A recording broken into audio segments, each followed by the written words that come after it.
Well, I think we'll get started then. So I just want to thank you all for joining us on the bus. This is our first virtual bus tour. United Way and Central Minnesota Community Foundation have been hosting the bus tours twice a year for over 3 years now. And we're excited to offer this first bus trip through Zoom. Our goal is to share with you, our donors, the challenges we face as a community and the nonprofit organizations who are meeting those challenges. These nonprofits could not accomplish their work without your support, whether it be you're serving as a board member, providing financial or other resources, or giving of your time as a volunteer. Now more than ever, we as a community must come together to support each other. Today we have 4 nonprofits that we will be showcasing. Each of these nonprofits received a grant from either CMCF or United Way through our response and relief funds. CMCF's was seeded with $60,000 of our own money, and it continues to grow through gifts from donors and 2 generous grants from the Minnesota Council of Foundations. Daniel? Thank you. It's truly heartwarming, especially on this Monday, which is another strange Monday to dive into, to see all of you logged on here, to see so many familiar faces and so many great teammates in our community. I want to give a special shout out to the longtime supporters of United Way and the Community Foundation, and welcome those of you that are joining us for the first time. And a very special thanks to those of you who have already given to our relief funds. At United Way, the board of directors rapidly mobilized to seed our relief fund with $25,000 from our reserves. Almost overnight, we received a very generous contribution from the Morgan Family Foundation and from many individuals in our community. To date, we have given out over $100,000 in response funds. The needs keep developing, and today we're here to show you how important those dollars are. As Carol said, now more than ever, the community needs our support, yours and mine, and I'm so happy for the teamwork we have between our organizations. In addition, the Community Foundation, United Way, and the Initiative Foundation are sitting on each other's committees. We're working together, making sure the dollars are spread as far and as evenly as possible. Our goal today is to show you how important those dollars are right now in the community. So today we're going to focus on 2 well-known nonprofits that serve our region, the Boys and Girls Club and Catholic Charities, and 2 smaller but important nonprofits, the Good Samaritan Fund and Neighbors to Friends. I think you'll be impressed with the work each are doing to address the needs caused by COVID-19. Okay, as we get started, a couple of housekeeping items. This is all new to us, and we're excited about the technology that allows us to connect. We'll do our best to spotlight speakers, but we also encourage you to turn on speaker view up here on the corner of your screen. It's the easiest way to track who's talking. In this corner, you'll see interactive polls before each program to test your knowledge of the community response to the emergency. Answers will arise during our tour. Or it could be right in the middle.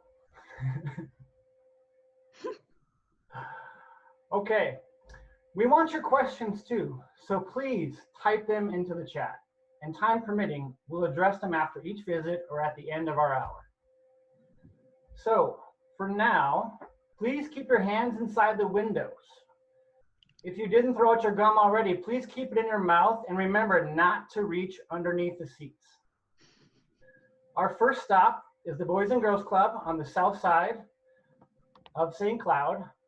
And we're going to see a little video from the Boys and Girls Club, followed by a Q&A with Carol and leadership of the Boys and Girls Club staff.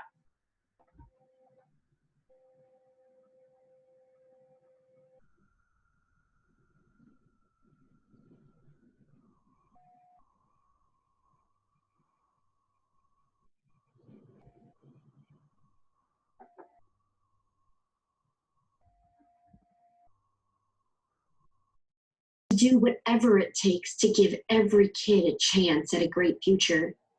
Now we're facing an unprecedented challenge, and while we may not all be able to come together in the same way that we're used to, in many ways we are coming together like never before. because we mean what we say when we say Boys and Girls Club does whatever it takes to build great futures. When the coronavirus hit our home state and Governor Walz announced the statewide closure of schools, we partnered with our local school districts to launch Boys and Girls Club's Emergency Services childcare program. The next morning, we opened 3 sites to serve youth in grades K through 6 at Madison Elementary in the St. Cloud School District, at Mississippi Heights in the Sauk Rapids School District, and at Pine Meadow in the Sartell St. Stephen School District. Boys and Girls Club staff are working alongside school paraprofessionals to provide fun, engaging programs and distance learning curriculum to ensure academic success when kids can't be in the classroom with their teachers. Boys and Girls Club is doing whatever it takes to curb hunger for kids during the COVID-19 crisis. We are so thankful that our schools are meeting kids' needs when it comes to breakfast and lunch during the school week. But nearly 100% of kids served by Boys and Girls Club are food insecure, and the need for an afternoon snack and dinner is great. Therefore, club staff started a grab-and-go mobile meal distribution program for families at the South Side, Roosevelt, and East Side clubs on Mondays and Thursdays, providing supersized snacks and dinners 7 days a week. We are providing an estimated 4,500 meals per week during the school closure. Club professionals are doing whatever it takes to connect with youth during the pandemic. This means scheduling weekly Zoom meetings to play games like Would You Rather with their kids, making phone calls to check up on you, and even building a virtual club filled with videos, activities, and challenges designed to keep kids busy and connected, even when they're at home. Yes, the world is a different place right now, but Boys and Girls Club is still coming together with great partners to meet the needs of the young people in our community. Because right now, whatever it takes means supporting our front lines by providing a safe place for their children, ensuring they continue to move forward in their education, getting the meals out to kids in need, and connecting with kids virtually. Boys and Girls Club does whatever it takes to bring hope to this community. Wow. I'm not just astounded by the response to the Boys and Girls Club, I'm astounded how well they did that video in such short time. Okay. Absolutely. Everybody, please keep track of your partner, keep holding hands. We're gonna head into the gym and we're gonna have a Q&A that Carol's gonna lead with Mary Swingle, President and CEO of the Boys and Girls Club, and her staff, Deb Nemesis, Amy Rinrath, and Jerry Bechtold. Thank you so much for your swift and efficient response, Boys and Girls Club. Absolutely. What a great video. Mary, when you got the call that schools were closing on that Sunday evening, tell us a little bit about the process you went through to prepare for the club's new role in helping the community.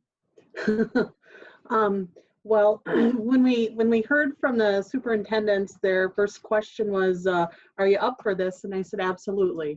So we are committed to supporting our youth in our community in good times and in challenging times. So we immediately got on the phone, obviously virtually, with the leadership team and our board, talked about it. Everyone was like, yep, we need to do whatever we can do. It's our mission to do whatever it takes. And so we jumped on board. We quickly rallied the entire team. Jerry is here with me. So we rallied all of our program staff, our entire staff, and said, this is the task at hand. And everybody jumped on board and said, let's go for it when we're going to figure it out. So yeah, it was like 2:30 on Sunday when we got the group together, and by 6 o'clock the next morning, we had a team of staff ready to serve as many kids as needed to come in the door. We got word out, registration started coming in Sunday. They could sign up and attend that morning, any morning that they actually need care, they can just come in.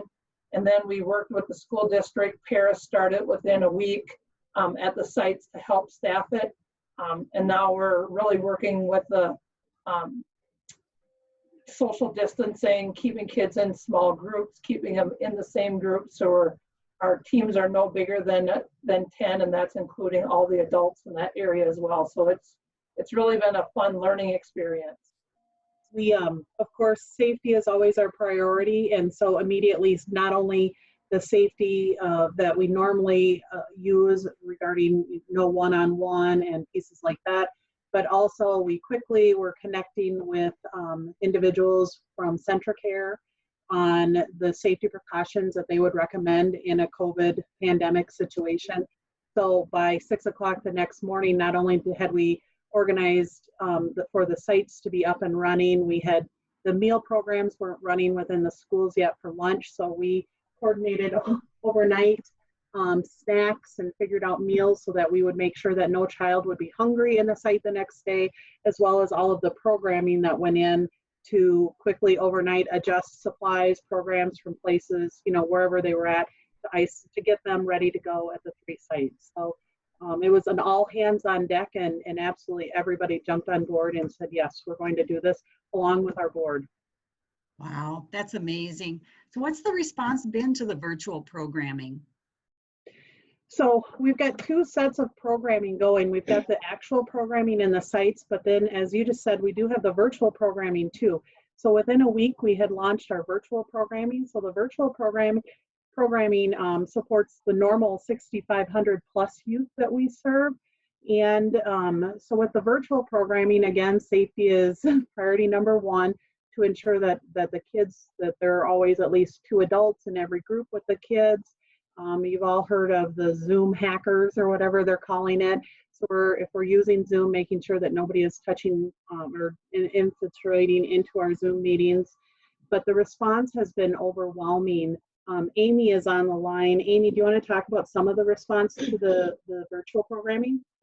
Well, as far as the Zoom meetings are concerned, I know Jerry's been on every one of those Zoom meetings, and we're averaging 10 plus kids per Zoom meeting. This week, we're seeing upwards of 12 to 16 kids per Zoom meeting. The kids are loving it.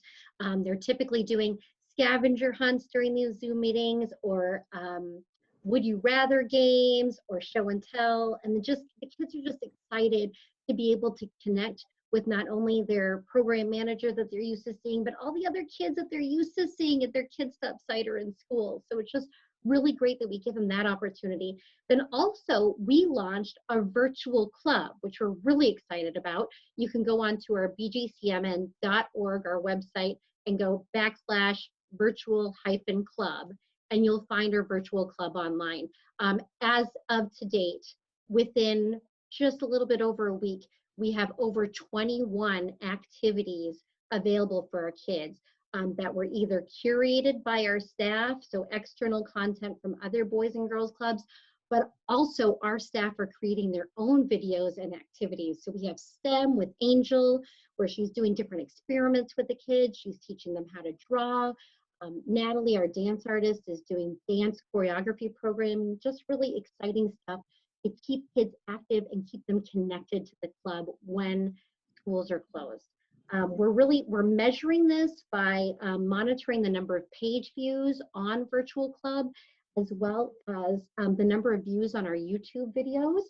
And we're getting monthly we will be getting monthly reports for that.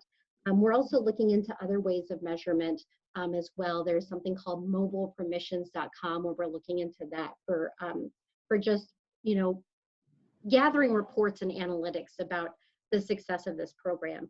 Our unit directors and coordinators are also making phone calls to connect with youth, make sure that they're doing okay with their homework and their distance learning, making sure that they're taking the necessary steps with Career Start as well.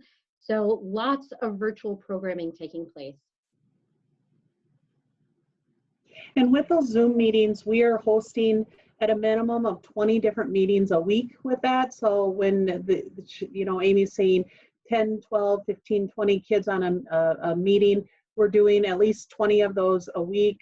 We're partnering and starting to partner with the school districts to help identify the youth that are not engaging or struggling with the online education. And then we're using our academic team to really support that as well. And then also with that virtual programming and the virtual club, keeping some of the programming going that we normally would have, such as our Career Start programming.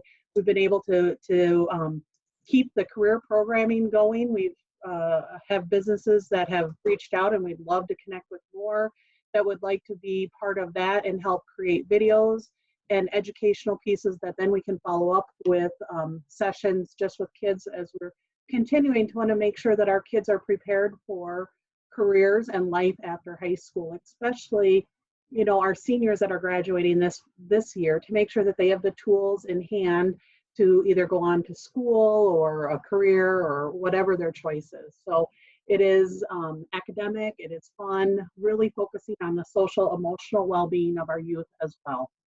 Great. Well, one of the other programs that you're working on, you know, and I wish we had more time. We're trying to fit 4 into it, and I think we could talk all day about all the great things that are going on at the Boys and Girls Club. But I want to get to the food distribution and how that's affecting you. So first, are you only serving Boys and Girls Club members? I'm going to let Deb Nevesis take that one, as she's spearheading our food service program, and she's on the line as well. Hey guys, I'm Deb, as Mary just said, and actually I'm here with Christine Koselski, our Southside Unit Director, and Chris and I have been working on meal programs at the Boys and Girls Club for the last probably 15 years maybe. So after we got the care sites up and running, Mary and of course our board of director and all of our staff were really concerned about our kids not eating. Obviously, if they need the meal program from the Boys and Girls Club in their normal life, they're really going to need that meal program now with everything that's going on. So on the 30th of March, we started serving 2 meals a week, 2 distributions, Mondays and Thursdays. Mondays, we have 3 days worth of food in the bags with 2 meals each. And then Thursday, we have 4 days worth of food with 2 days each, and we've had a tremendous increase in the demand for meals. Chris, do you mind just talking about that? Yeah, so our first day, that very first day, we were just doing it at Southside. We were kind of piloting it there, and we had 144 bags go out. Since then, we just keep kind of increasing because the demand is there. So today we actually put out 350 bags between the 3 sites. And like Deb said, each of the bags has 6 total meals in it, and then we'll do 350 again on Thursday. As for the volume of it, today, for instance, at Southside, we had 200 bags went out at Southside, and those bags were gone in 37 minutes. So there is definitely a need with our families. I guess so. And I know that you're doing some emergency care. You're working with providing childcare for emergency care people. Do you think that program will expand to non-emergency care families? That's what we are hoping, that we will be allowed to continue on and expand that into the non-emergency. There are so many youth out there that are, especially in this time, in such great need and great demand, that we're really hoping that we will be allowed. Right now, it's limited to where we can only provide it for the emergency, the tier 1, tier 2. So we are hoping that we will be able to reach out and really start supporting and partnering with our school districts to provide that support for the rest of the youth, especially those, you know, that really need us most. Okay, very great. soon. We have one last question. So what do you see as the biggest challenge or opportunity for the Boys and Girls Club as you support our community post-COVID-19? Well, our biggest challenge, of course, is being able to weather this storm and to come through on the backside. So a great opportunity. United Way has always been our largest supporter. So for the community to be able to support United Way, which then helps organizations such as ours. So that is a huge opportunity and need for us financially to be able to get through this crisis right now. Other opportunities are just businesses that want to partner with us in a variety of different ways. Anything creative, virtual programming is not going to go away. So ways that people could continue to partner with us.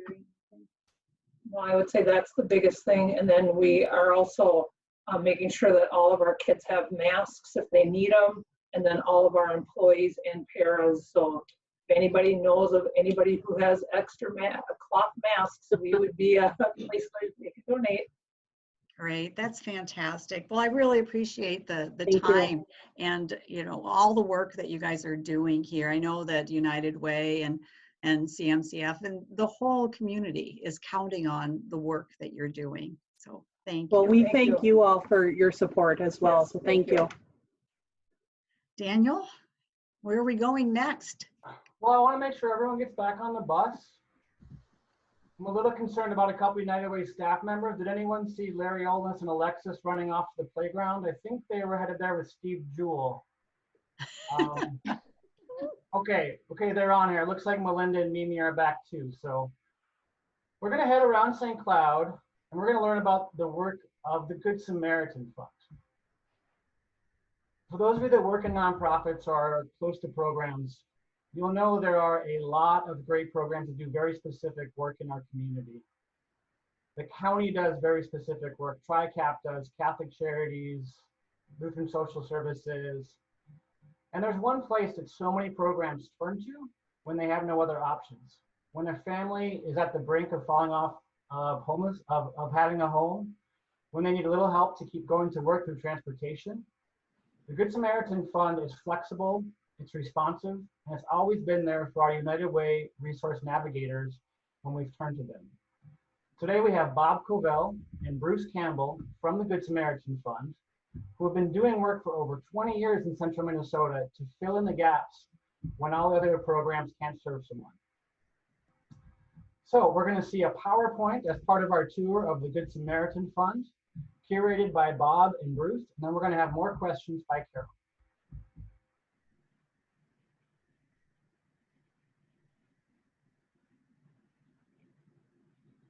And we're loading that PowerPoint right now. Right now? Right now? Thank you all for remaining seated.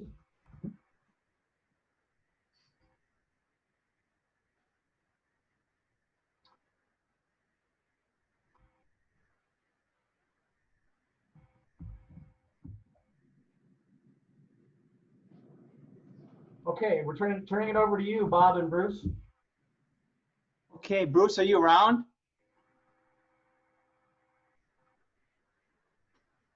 Well, I'll get started. Thank you very much, Daniel. Thank you to the Community Foundation and United Way for this opportunity to talk a little bit about the Good Samaritan Fund. The Good Samaritan Fund was started over 20 years ago by a couple local business people, Dave Nowak and Dave Marquardt. And what they did was provided money for people that had nowhere else to turn.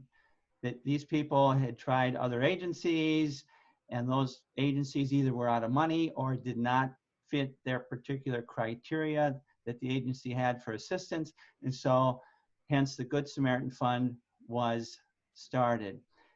And over the years it has grown.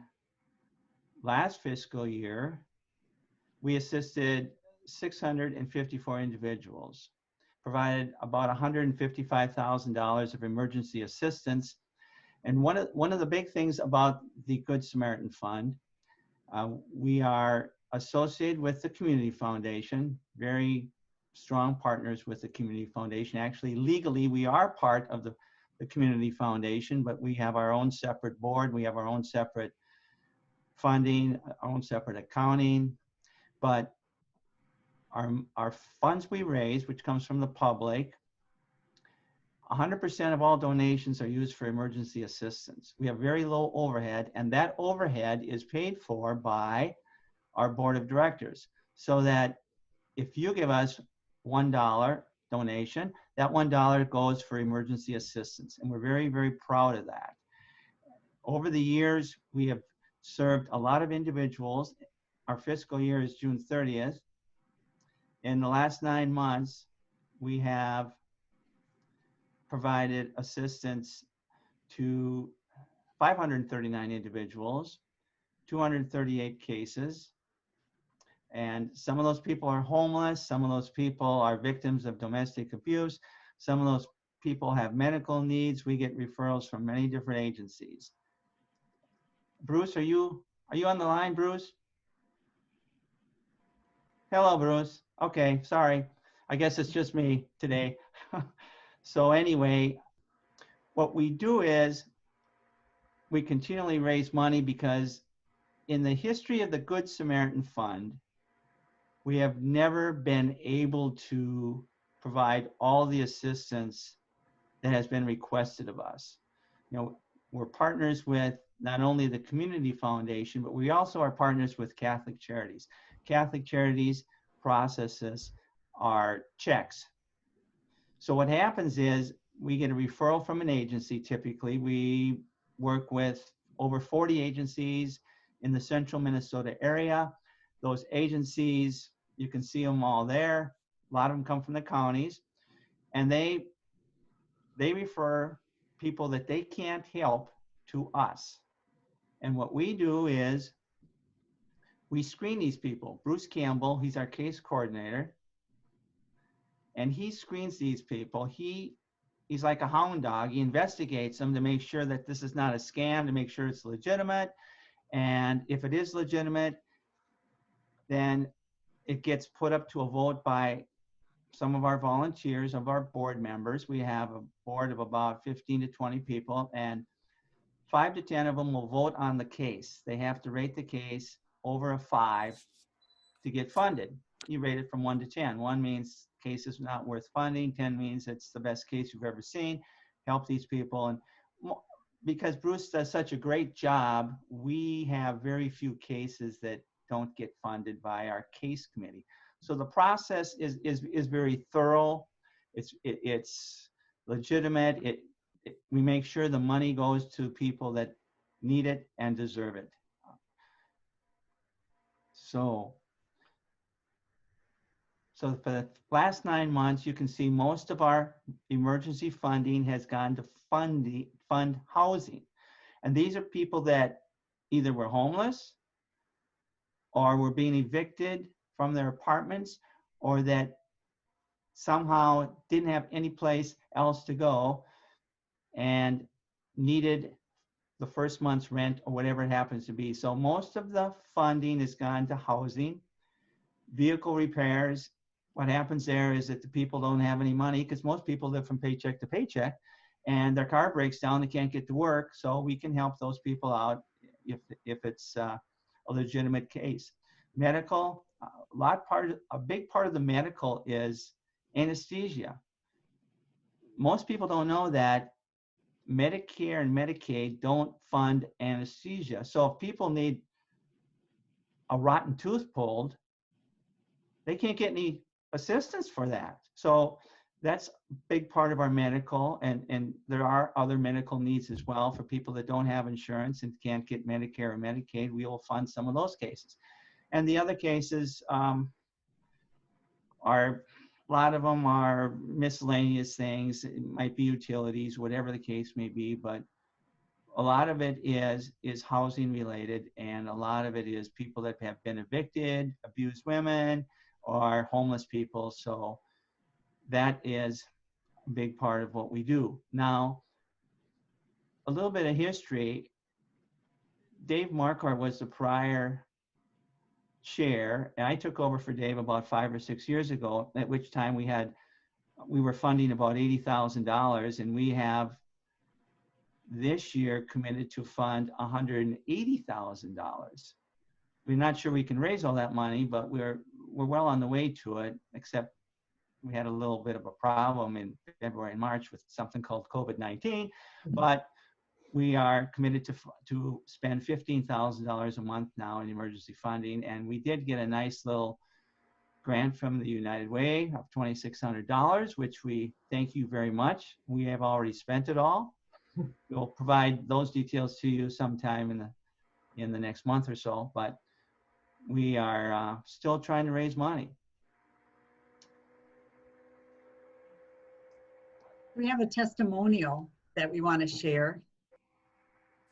My name is Corey Ann Carter, and I worked for United Way as a community navigator for 3 years. Once I started my position as a navigator, I got connected to the Good Samaritan program. Since being connected to the Good Samaritan program, there has not been one situation that I encountered that they were not able to support and help me with. I know if any of my families are struggling, or going through a hard time, that I can always count on the Good Samaritan program. My name. That's great. So did we have any questions that came up or anything we want to further discuss, Carol or Daniel? We do have.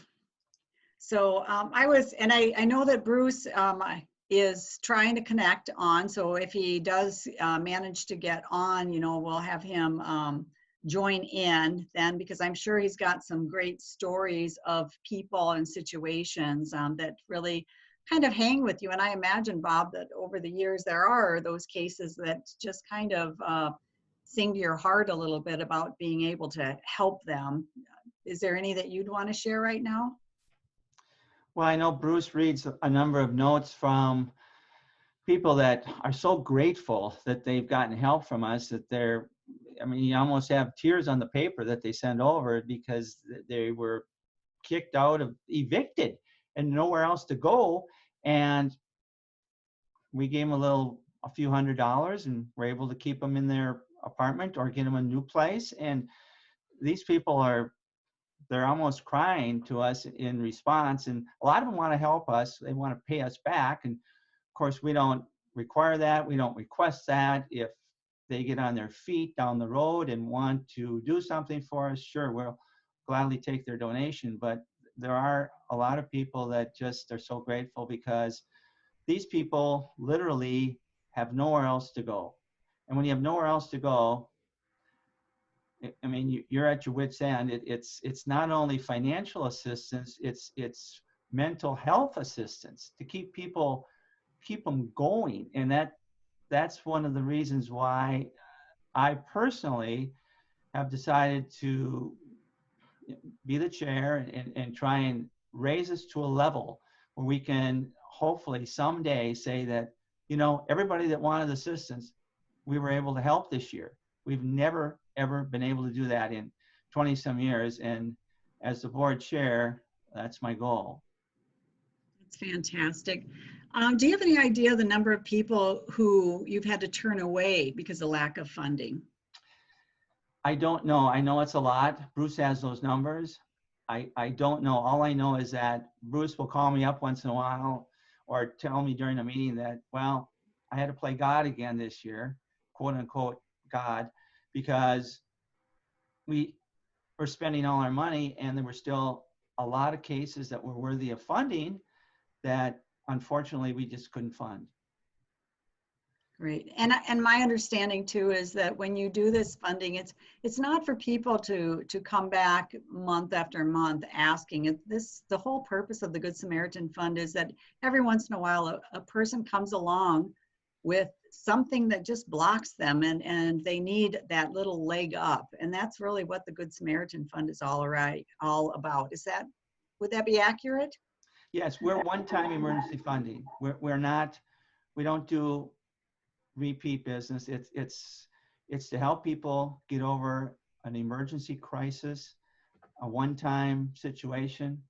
And Bruce tracks that stuff if people reapply or try and take advantage of the system, so to speak. It's trying to get people back on their feet, because most people, they live paycheck to paycheck.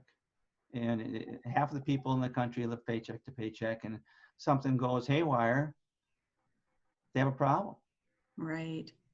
And what do you see as the biggest challenge or opportunity for Good Samaritan as they support our community post-COVID-19?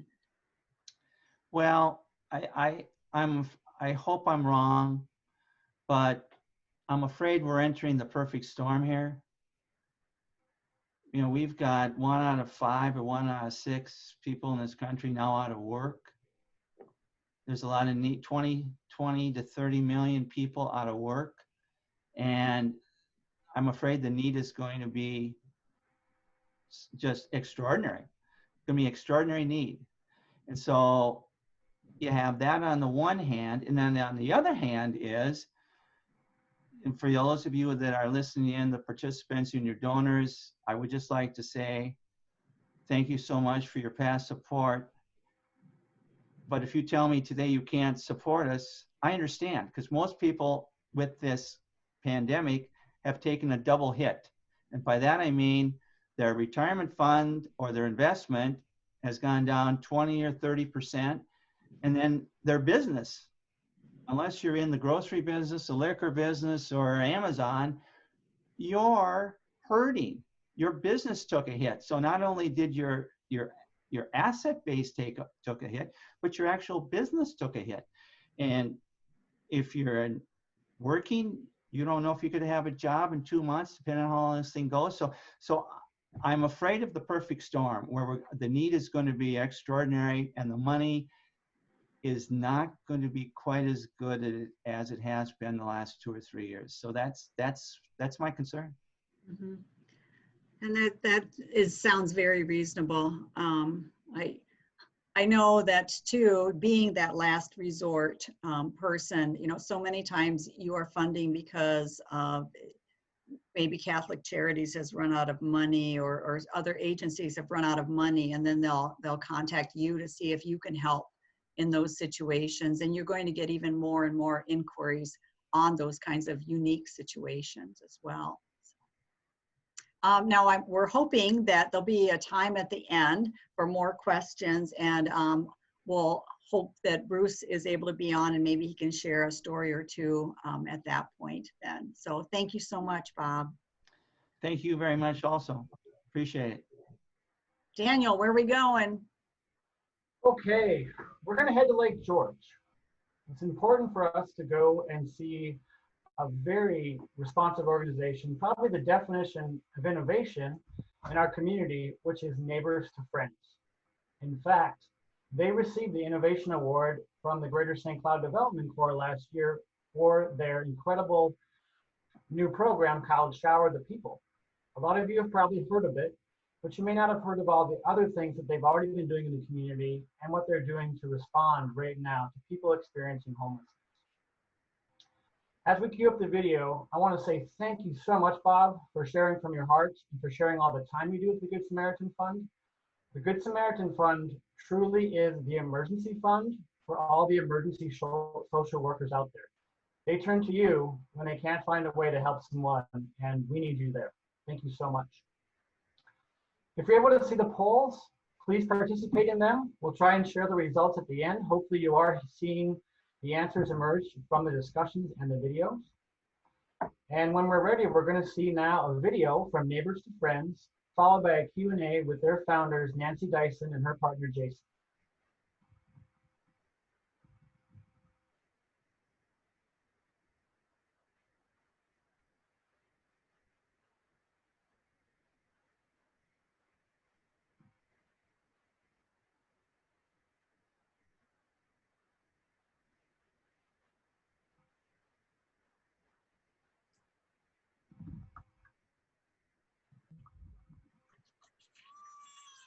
The 12th package today. At Kip's Laundry in St. Cloud. Feels good. Oh, they're dry. There's nothing like clean clothes. Yeah, definitely.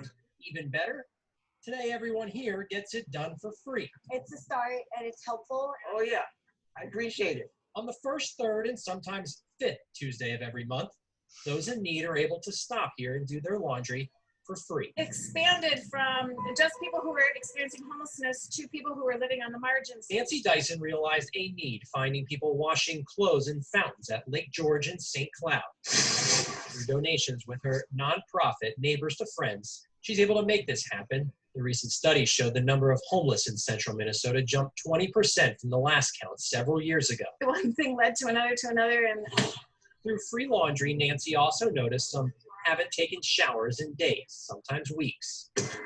Partnering with her husband, Jason. The idea is, somebody comes in here, they have this space for half an hour. They bought this bus, building a shower inside to park and provide free showers.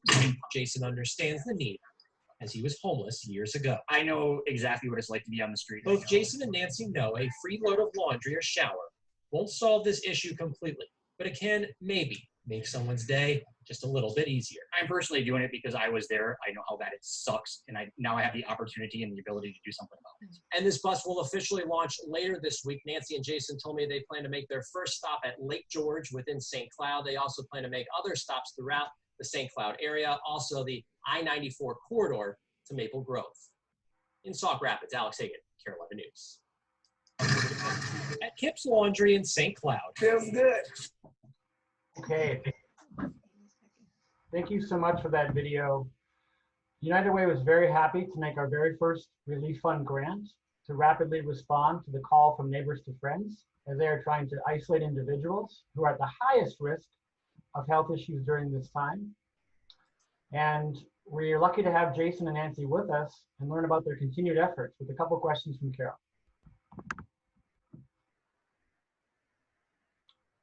Carol, you're on mute.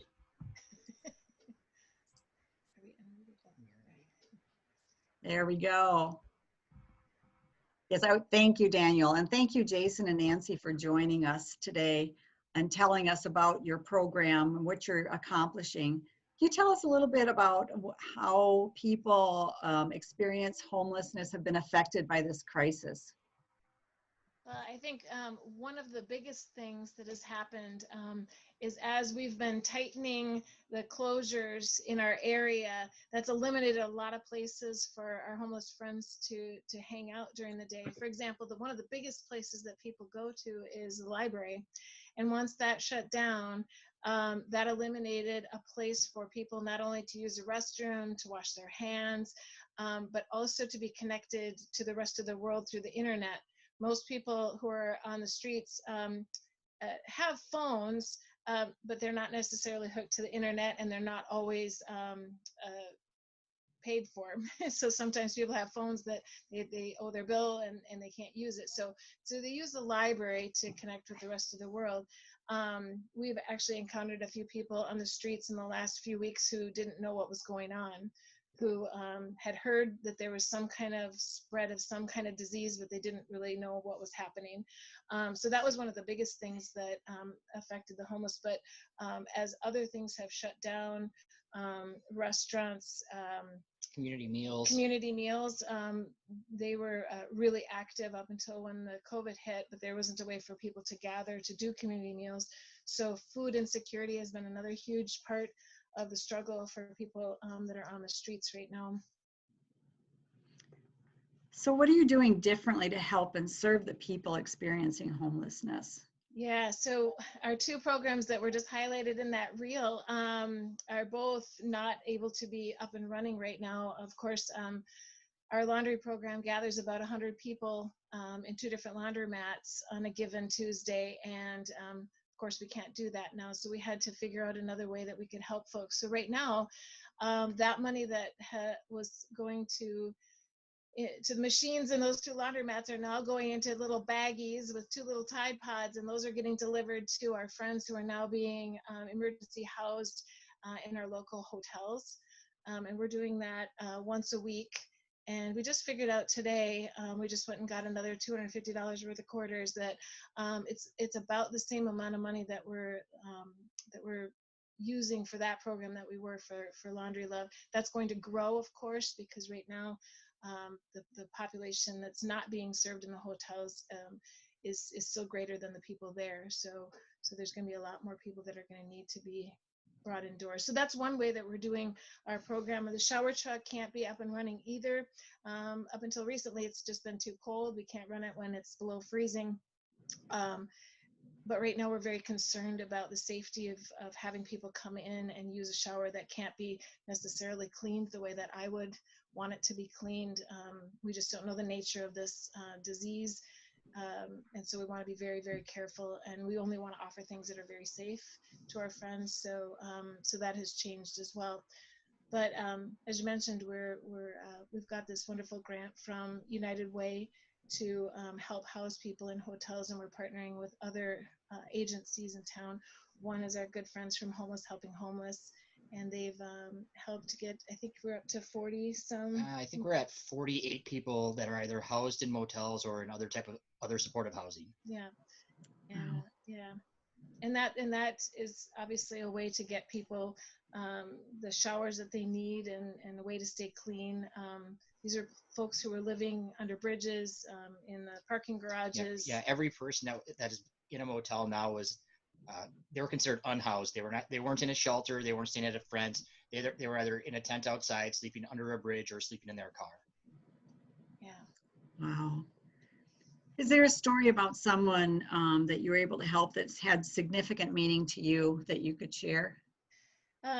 Well, gosh, there's been, over the years that we've done this, there's been many stories. A couple of them pre-COVID, and then we've got one post-COVID. The way that we started this shower truck was one of our friends who was coming to Laundry Love. We ran into her in a parking lot at Walmart, I think it was, and she came up to us and she started, this was in the summer, 2 summers ago, she came walking up to us, and I went to give her a hug and she backed away from me and said, you know, I'd give you a hug, but I haven't had a shower in a couple of weeks, and I'm just asking, do you please know somewhere that I can go to get clean? And we just didn't have an answer for her. So that's what kind of precipitated this shower truck thing. This one particular woman who is about my age and was just embarrassed. She didn't want to be close to anyone because she knew she hadn't showered and was embarrassed, and she was teary-eyed, and so that particular incident will never leave me. That was very powerful that would happen in our community in this day and age. But something good came out of it, so that was a good thing. But gosh, the number of people who have come up to us and just thanked us for being there for them. And it wasn't even so much about the quarters that they got or the meal that we serve at Laundry Love. It's, in fact, we were just talking about this one today. Our friend Jen came up to us one day and said, you know, I just want to thank you guys. And I thought right away she was going to say thank you for the food or thank you for the laundry. But she said, I just am so appreciative of having a place to go where we don't get the look. And I said, what do you mean the look? And she said, you know, the look that you get when people don't want you around. And that's another one that will stick with me for a long time. We could go on and on with those kinds of things. It's always been about the relationship and about the place that we try to provide for people. Jason has a good way of saying that we're the yeah, we give people their dignity and respect back. And that's what's really all about. You know, we use Laundry Love and we use the shower truck and all of the places that we go. Right now we're down at Lake George. We personally are there 3 days a week. Our other friends are there for the other 4 days a week, giving food away to our friends who are still on the street. All of those things are all about being there for folks who have been forgotten by the rest of society, who are living on the margins, who are disdained, who are given the look. And it's always been about that. We're glad that we can also get people clean in the process, but it's always been really about the relationship. So what do you think is going to be your biggest challenge or opportunity when we get through COVID-19 for your nonprofit? Yeah, well, I really would echo what Bob was saying about, I think the need, we were both talking about how the need is going to be far greater, I think, when this is all said and done, because of the economic realities that our country is facing. So there are going to be more people that fall into poverty, that fall into homelessness. So I think that need is going to be huge.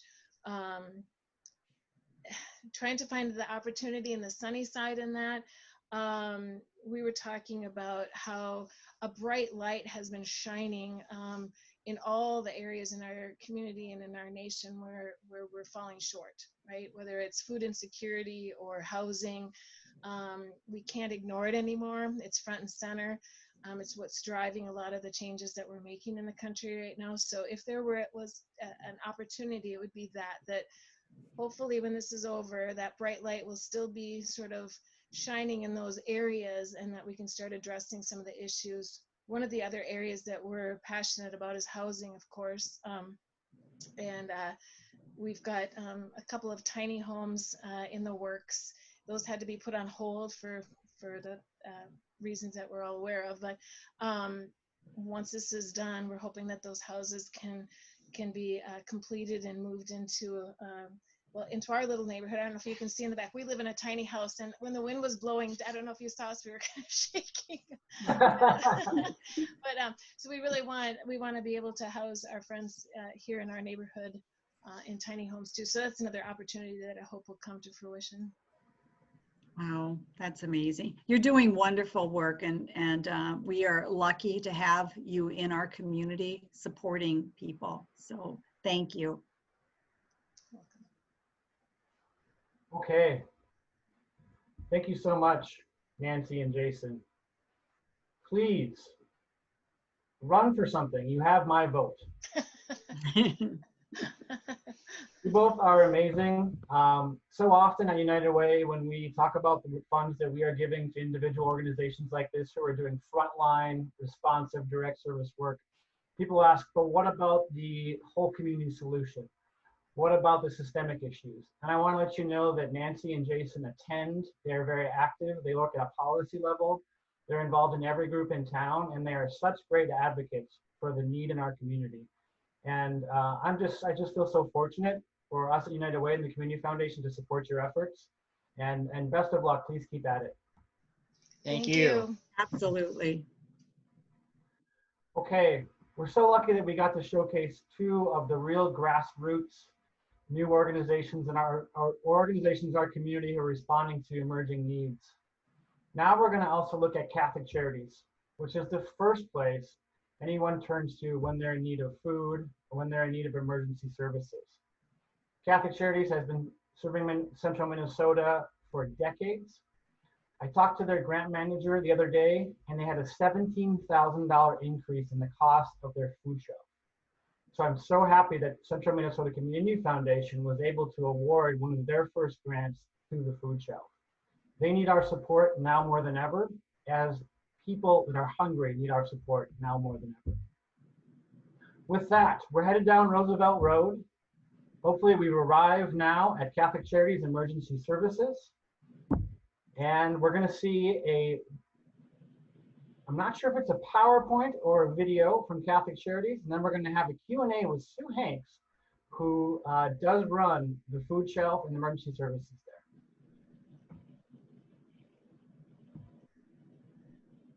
there.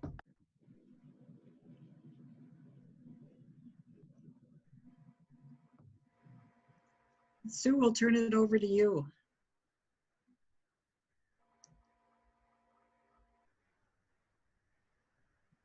Okay, so we're not doing the audio. Am I going to do the PowerPoint? That's correct. Okay, thanks. Then we'll have questions for you. All right, sounds like a plan. Thanks for having us. Before the PowerPoint goes too far, I am so overwhelmed and humbled by all of these partners. The first part of this video will rattle through hopefully quickly, and it kind of talks about what our food shelf model is pre-COVID. And we're a full choice model. We average 2,025 households a month, literally 6,000 to 500 individuals each month. We have seen our senior populations and our homeless populations growing. Those numbers continue to increase. We are working and have now spent a couple of years with a multi-pass that is for multiple purposes, helping those that may be homeless, those that are living in hotels, or not able to transport food. That allows a client to access the food shelf once a week, 4 times a month, allowing them to not have to carry so much. We have a partnership with our senior dining program, and we provide frozen meals to our eligible seniors on our Senior Food Outreach Day. Last November was really exciting. It feels like forever ago. We became Super Shelf certified. And this is a program I'll talk a little more about. It's Healthy Choices, Healthy Options.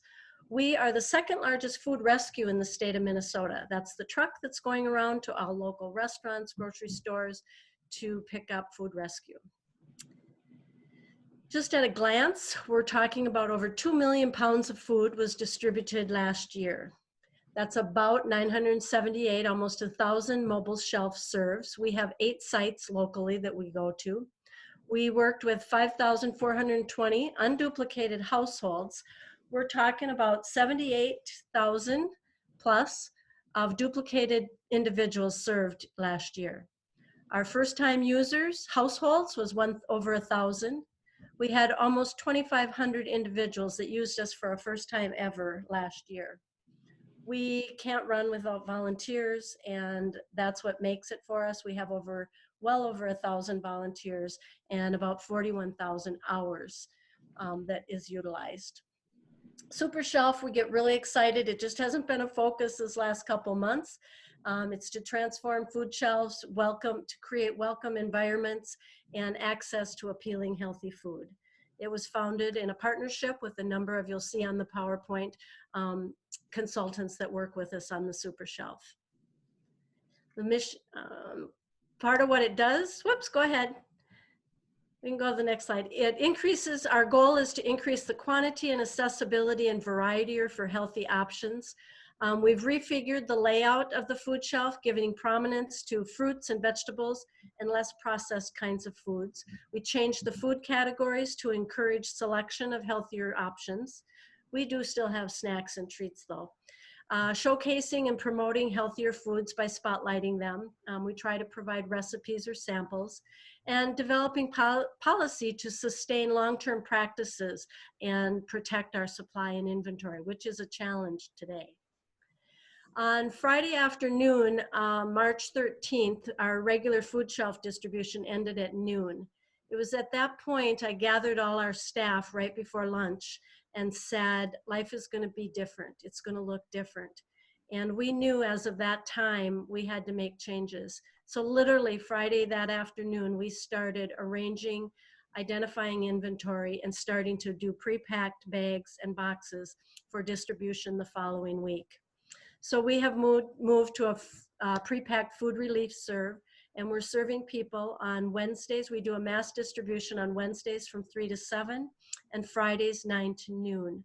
We're also doing it's not in this PowerPoint, we have also added our senior outreach day, which is the second and fourth Tuesday of the month from 1 to 3, with our first one being April 28th, that our seniors can then come and get their pre-packed serve.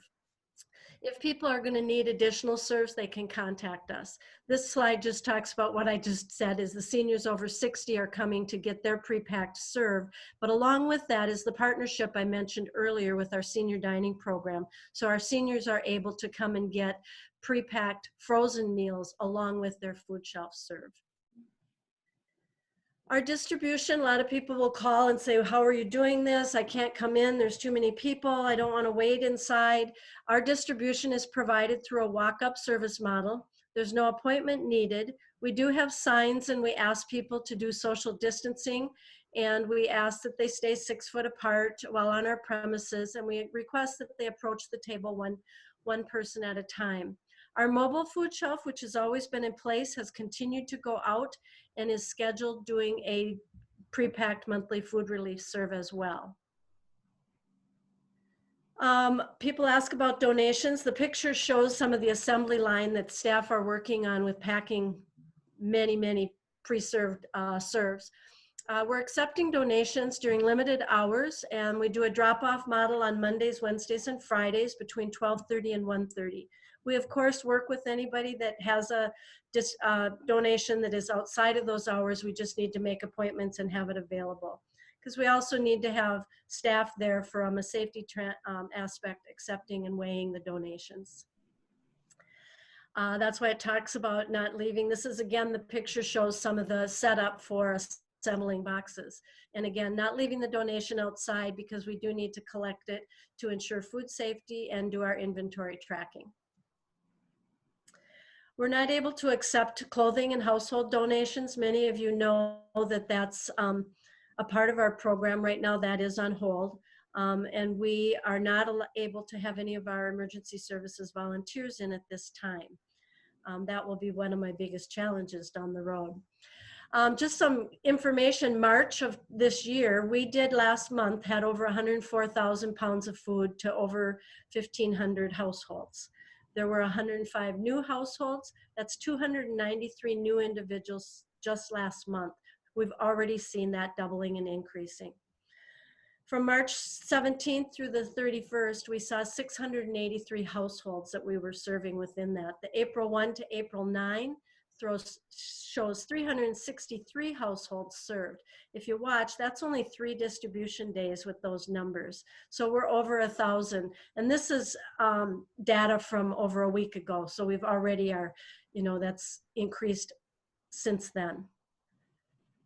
One of the things we're seeing is our mobile food shelf is doubling. I think, is there a next slide? Yeah, it wasn't on there. Our mobile food shelf serves are literally doubling. I asked to have this slide increased. It was mentioned earlier about masks. And as you can imagine, throughout Catholic Charities and their numerous programs with transitional living and shared living situations, our quilters have just stepped up. This is an incredible group of women that have been sewing their hearts out and have to date donated over 500 masks that are being utilized for staff and clients in our group homes. I think that's, emergency financial is still in place, and we have that set up that our emergency financial coordinator can be contacted, and she will triage requests and we will meet those needs, which has been happening. We're seeing the most in medication needs and some car repair kinds of things. The mission, you can read that, that we're here to promote family life, enhance human dignity, and quality services to all. I just would wrap it up again with my concept of being incredibly humbled or overwhelmed by all the partners that spoke before me and working together with everyone. And, we often, Catholic Charity uses the statement of together, we create a different tomorrow. And I think you're seeing that today by the community outreach. It's our community that really is working together. So well said, Sue. You're absolutely right. You answered a lot of my questions already. And you talked a little bit about the challenges that Catholic Charities is experiencing. But if you had to identify the biggest challenge or opportunity that you see as you support the community after COVID-19, when we get back to quote normal, what do you think that is? I think that some of it's been addressed by others. I participate on the governor's task force for food access, and getting information that we can anticipate 2 to 3 times the increase. And I've shared with some the analogy of the tsunami after the storm. And I am really challenged by what's to come. When we talk about 2,000 to 2,500 households a month right now, how do we even manage 4,000 to 6,000? What does that look like? Will it really be that? How do we gear up for that financially, and staffing and volunteers? So probably it leads me to that, and we can do it. And there's energy and excitement and staff that are incredibly gifted and creative. Like, we're going to tackle this. I think that our volunteers will be a challenge. And that's one of the hardest things right now, because we live and breathe on our volunteers and our donors that are out there, the financial challenge and the volunteer needs. People are itching to come in and we can't do it right now. That's going to be a huge need down the road for us, is we're going to need our volunteers, and we're going to need a lot of new volunteers. And I think the opportunity for us is, it's been really interesting to look through things with a new lens right now and kind of figure out how could we do this different and really prioritize what is important. And I just really heard very strongly with Nancy and Jason talking about the dignity and respect. And to me, that's the priority to bring back, and that we're giving dignity and respect to those that need it. We're having people come in that never, ever imagined needing our services, and we're there. I hope that stigma goes away and people know that our community is there to help us. The stories I would share and all the thank yous and the God bless yous that we get, I want all of you to hear that, because it's all of us that should be thanked for that, because people really do appreciate. Absolutely. Thank you so much, Sue, for telling us about what you are doing and accomplishing at Catholic Charities. I know that it's been I want to mention, I'm really excited. We're moving forward also because of one of the grants we just got, is we're going to roll out a food delivery service. that will look different than your grocery stores, but real similar. And that is happening because of some dollars recently donated and some outreach in the community, United Way connecting us with some volunteers, some local companies in this community to help with delivery. So that's going to roll out within the end of the week and next week also. So that was brand new today. That's great. Yeah, thank you. Okay. I want to say thank you to every single person who spent this last 70 minutes with us. I'm so thankful for our partnership with the Community Foundation, being able to do this for 3 years and being able to respond to where we're as a community right now and make this virtual.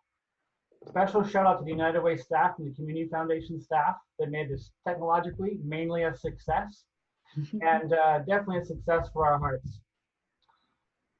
I do want to say something about how special Central Minnesota is. Our emergency childcare right now is unparalleled in the state. At United Way Partners for Student Success, we are a part of a statewide collaboration. We talked to the children's cabinet with the governor, and that has been incredibly challenging to administer through admins and paras. And because the Boys and Girls Club stepped up, our superintendents told us that it has been no stress for them at all. In fact, one of them described that it was a godsend. I also want to shout out the work that Sue has been doing for years for Catholic Charities. I remember every time when we talked about the crisis of homelessness in our community, and we talked about how sad it is that youth and teens are homeless, Sue would always say yes. But you know what? Everyone was a child someday, and almost everyone has a family member out there somewhere who's still worrying about them. Thank you to the responsiveness that Neighbors to Friends is doing, and thank you to the Good Samaritan Fund for helping all the other agencies when they can't find a solution. We want to encourage you to give. We want to encourage you to share with your friends and families if they are in a fortunate position to give as well. We're so lucky at United Way and the Community Foundation to see all the great people doing the work. And we encourage you to give to these programs. We also want you to know, if you give to United Way or the Community Foundation right now, there is no admin fees. 100% of our fundraising goes for COVID relief efforts. We want to support those in need. We want to support people doing the great work. And we're thankful for all of you that have already given. I'm so happy to see all of you tonight. And I'll throw it to Carol so she can take us home. Absolutely. I feel exactly the same, Daniel. We are very fortunate to live here with all of you. A couple of things. We are planning on doing the bus tour again. Every couple of weeks, we are going to be pulling forward nonprofits, giving our donors an opportunity to learn about how they can be involved then, whether it's financial support, volunteer support. Again, we know that we all need to keep working together to be able to survive this and to come out on the other side even stronger. If you want to share this with other people, we have recorded it. It will be posted with United Way and also with CMCF. So be sure to share that out with people who you know that might be interested and just couldn't make this hour slot as well. And then again, in the chat, we do have the information on the 4 nonprofits that you heard about today. So we encourage you to go to those sites and consider giving to them. We also have our response and relief funds if you want to help us to continue to look out across the region to figure out what needs are being addressed. So thank you so much for your part in helping us to share this story, for helping us to work together to be a community, because that's what it's all about. We caring for each other is what community is. So thank you.